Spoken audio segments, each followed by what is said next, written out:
Hello, everybody, and welcome to another Social Blueprint interview where we are highlighting people in a community who you may or may not know. But today, Lillian Kline, who is an advocate for all Jewish causes out there, and many of you do already know her. And we are shooting right now just prior to October 7th. So obviously, it's a time for reflection, but also to find out what has worked, what can we do to work in the future, and really just to get a sense of how we can make the world a better place. Lillian, welcome. Thank you so much for having me. Lillian, October 8th, the day after the infamous October 7th. Tell me your thoughts. It's hard to believe we're coming up to a year because it feels like we're still very much in the day after. Yes. The day after, I was actually physically in Byron Bay visiting my son, Benji, who was living there last year. I think October 8th still a massive sense of disbelief and confusion around what was going on.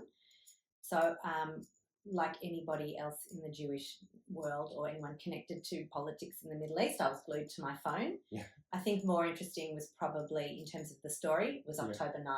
Tell us. Because on Monday, I got a call from a friend who said, what are we doing? I've spent 2 days crying. Yeah. My husband has said to me, okay, you've had your 2 days of tears. What are you doing? And she said, I'm going to call Lil.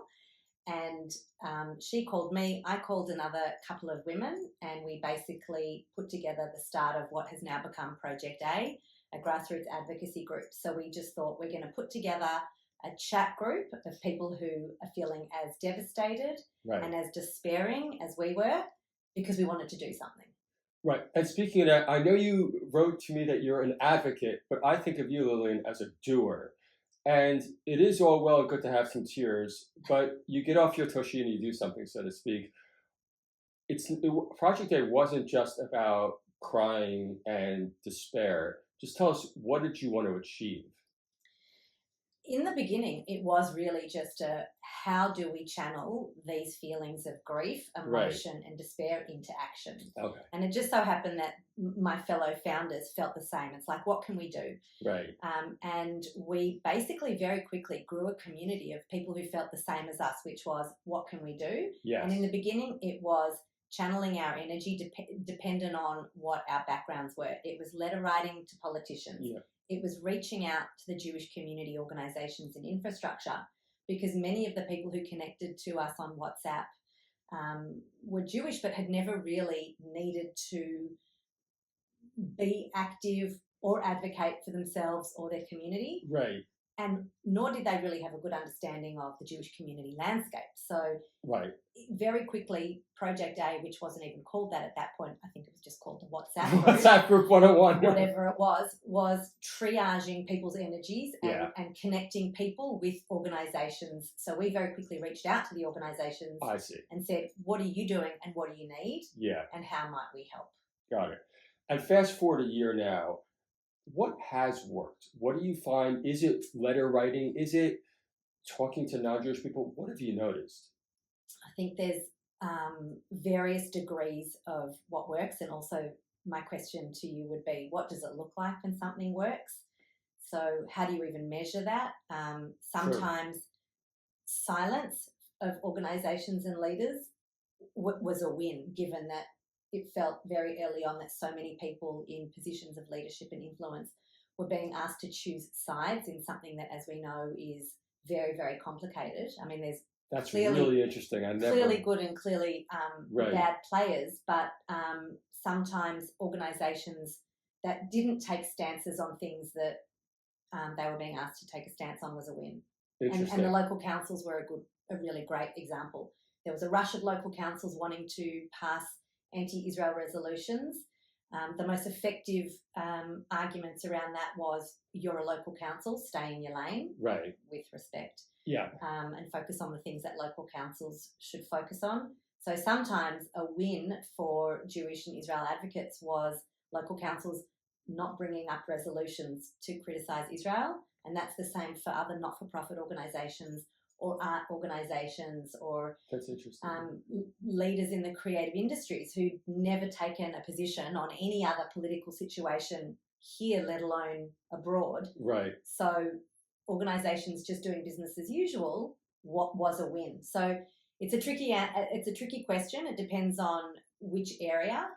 Letter writing, I think, sometimes is impactful, particularly when people have done the right thing. Yes. As to reinforce that. Correct. When people who are not connected to the community or who are not Jewish put their heads above the parapet and open themselves up to criticism, I think it was effective to show support to those people and businesses. I think sometimes it was effective just holding space. I know that sounds wacky. Holding space for people who were distressed and had no idea what to do with that distress. So a win was giving people the opportunity to be active and to do something that they felt made them feel better. You're not good to anybody if you're not feeling good yourself. I must say I never thought about it that way. I want to ask you, because if you back up, you really were a trailblazer when it comes to social justice. You went to school for it. I'm not going to mention how long ago, but a while ago. As you mentioned about the arts communities, a lot of them have not been friendly.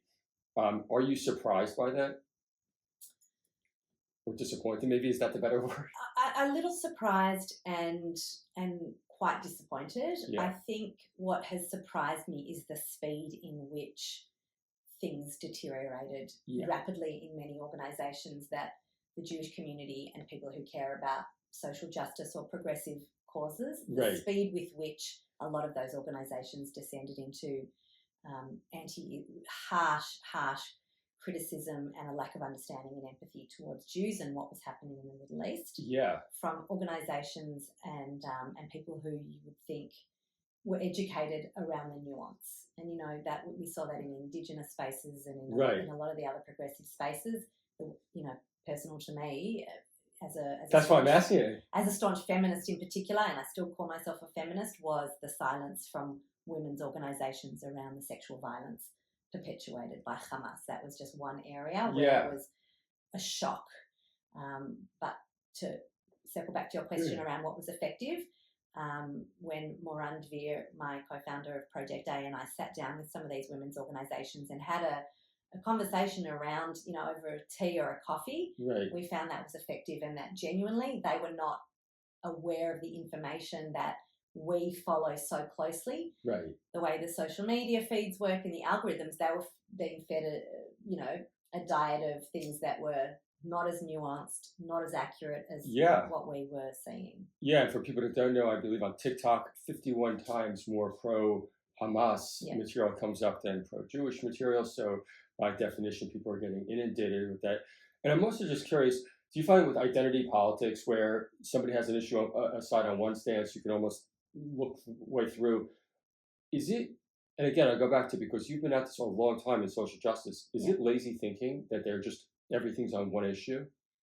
I don't know if it's lazy thinking. I think what we need to be aware of is this process of changing the way people think and creating this binary victim and oppressor narrative is not new. This is something that particular people and I don't want to say countries, it makes me sound like a conspiracy theorist, but this has been a strategy of decades in the making.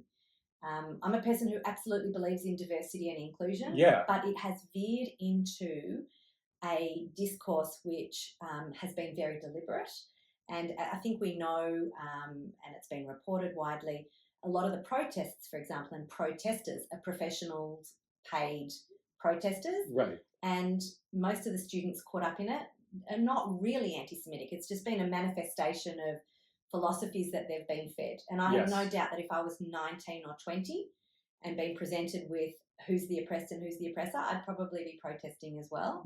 Maybe I like to think that I would have more of a nuanced understanding, but you can understand when presented with something that seems black and white and has dominated your social media feed and your college professors and your college professors, why you would be part of the Free Palestine movement. And I think the Free Palestine movement is, most of us want a free Palestine and two states, and we could probably all call ourselves pro-Palestinian in some shape or form. It's where and this is what I said to journalists when I've been interviewed about it, it's where it veers into anti-Israel hatred or anti-Jew hatred that it's dangerous. So In July, I was overseas. I was in Morocco, a Muslim country. There weren't anti-Israel protests.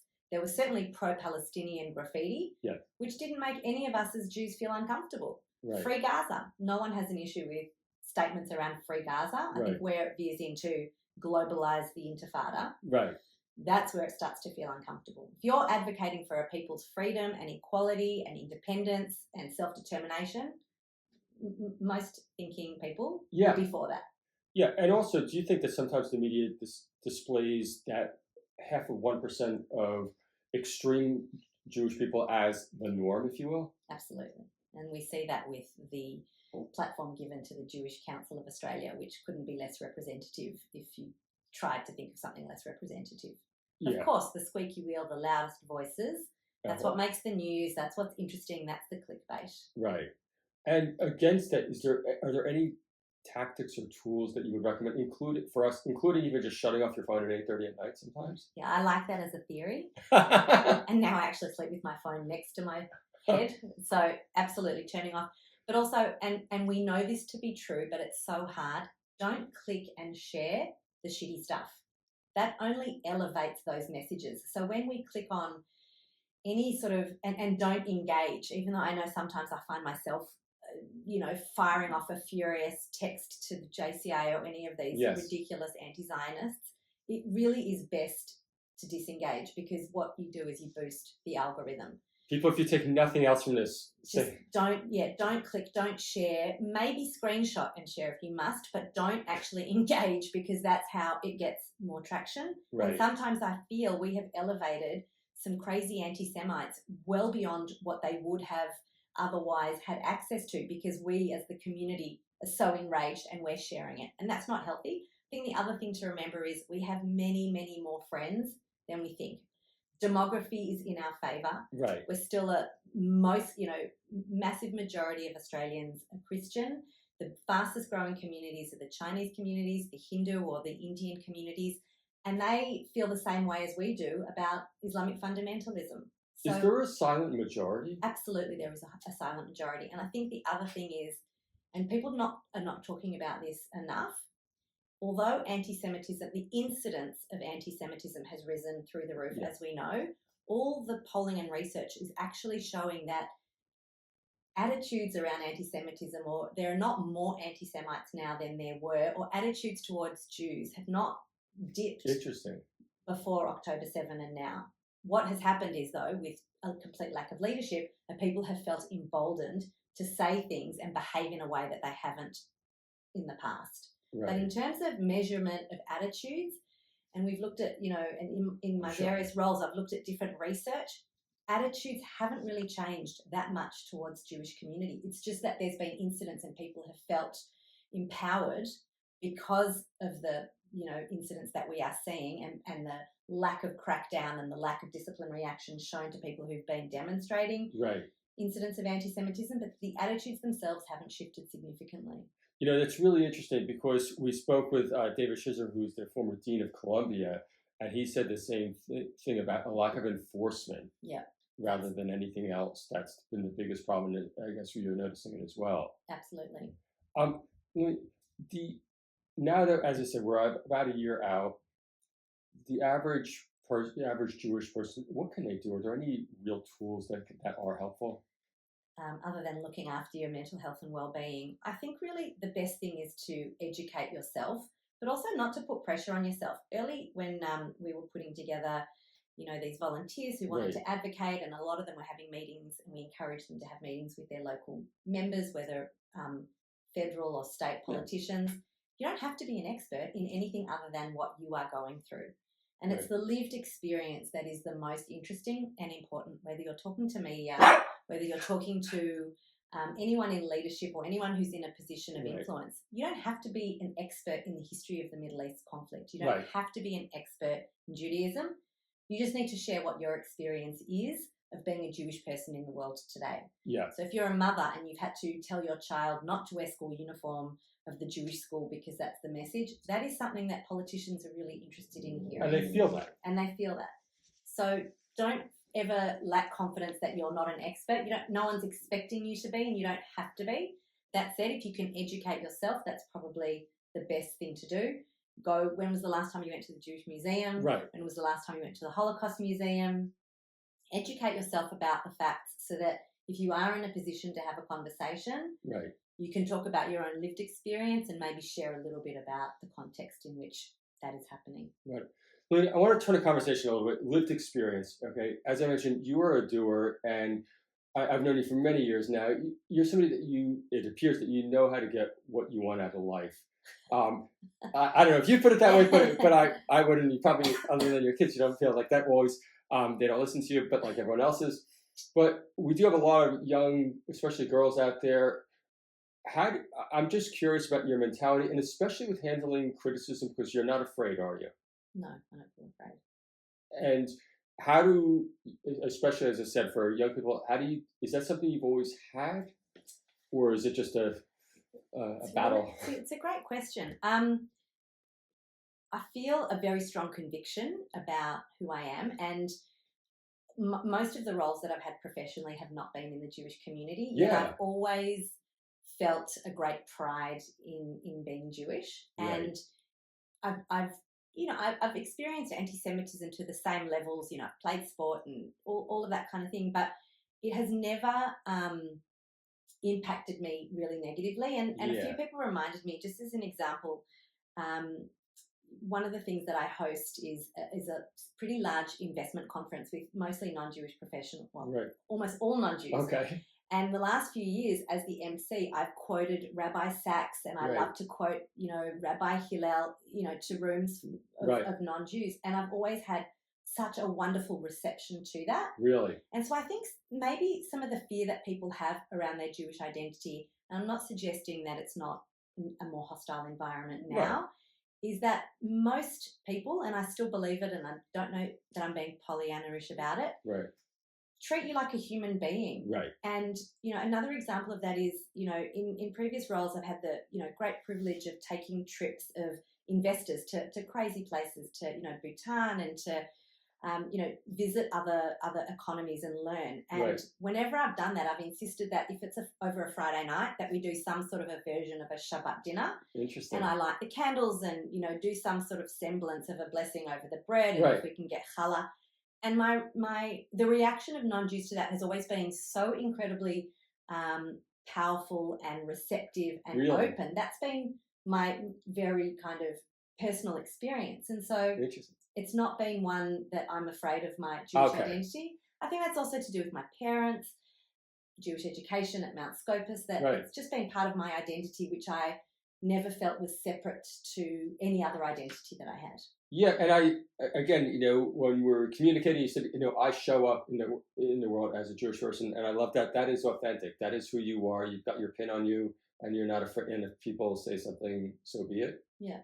I also appreciate that, not everyone has that privilege. And, if I was in the creative arts industries, maybe there would be, and we've seen the price that many of our younger people have had to pay for that. I've got 2 kids at uni and a daughter who's very active on campus at ANU, and she's had some pretty horrific experiences of anti-Semitism. Right. That said, her reaction to that has been to sort of double down. She's That's great. People know that I'm a Jew. People know that I'm a Zionist. She's not hiding it. She's not hiding it. That's amazing. And that's actually, we spoke with Charlotte Korshak, and she said exactly the same thing there too. The worst thing you could do is to cower down. So, Lillian, thank you so much. Just in closing, any words that you want people to know, especially as I said, Bereshit, moving forward?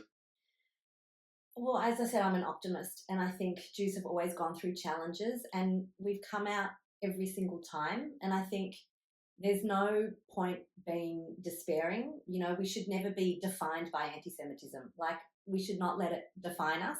One of the positives and one of the highlights, you could say, from October 7 is that people are so connected now. Yes. Apparently enrollments in Jewish schools have, increased. People are turning up at synagogues who previously didn't really have a connection. Right. People are connecting to one another, and as they, and connecting to their Jewish identity and to Israel. And I think that's a wonderful thing. We're not going to be defined by other people. We have the opportunity, and we should define ourselves. And so if that's the one takeaway, let that be it, and obviously pray for the return of our hostages and better times for Israel and the Jewish community. Lillian, thank you so much. Amazing closing message. Thank you. Thanks for having me. Bye-bye.